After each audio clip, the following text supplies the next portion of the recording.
ఏలూరు జిల్లాలోని జంగారెడ్డిగూడెంలో తన పామాయిల్ తోటను అధికారులు ధ్వంసం చేశారని ఓ రైతు ఆవేదన వ్యక్తం చేశాడు.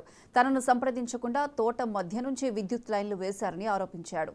జిల్లా కలెక్టర్కు ఫిర్యాదు చేయడంతో లైన్లు తొలగించేందుకు ఒప్పుకున్నారని తెలిపాడు. ఇప్పుడు లైన్లు తొలగించమంటే అధికారులు పామాయిల్ చెట్లను ధ్వంసం చేశారని ఆందోళన చెందాడు.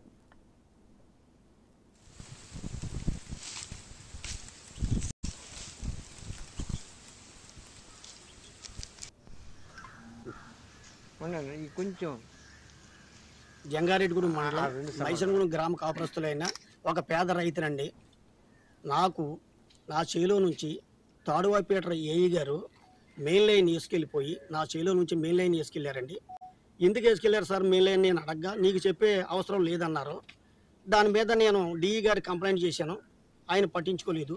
ఏలూరు జిల్లా కలెక్టర్ గారు జంగారెడ్డిగూడెం వచ్చినప్పుడు వారికి కూడా నాకు బతికే ఆధారం లేదండి, మేము నలుగురు బతకాలి, 4 కుటుంబాలు బతకాలి, ఆ లైన్ తీసేయమని వారిని ప్రాధాయపడ్డాను. కలెక్టర్ గారు తీసేయమన్నారు. కలెక్టర్ గారు ఆదేశాల కొరకు ఏడీ గారు నేను తీస్తానని అక్కడ కలెక్టర్ గారి దగ్గర వచ్చుకున్నారు. కానీ నాకు ఇంతవరకు లైన్ తీయలేదండి. ఏఈ శ్రీనివాస్ గారు వచ్చి నా పొలం వచ్చి కొలిసి నీకు 70,000 అవుద్ది, ఎస్టిమేషన్ కట్టుకుంటే తీస్తాను లేకపోతే లేదన్నారండి. దాని మీద మేము అంత కట్టలేమని చెప్పాం.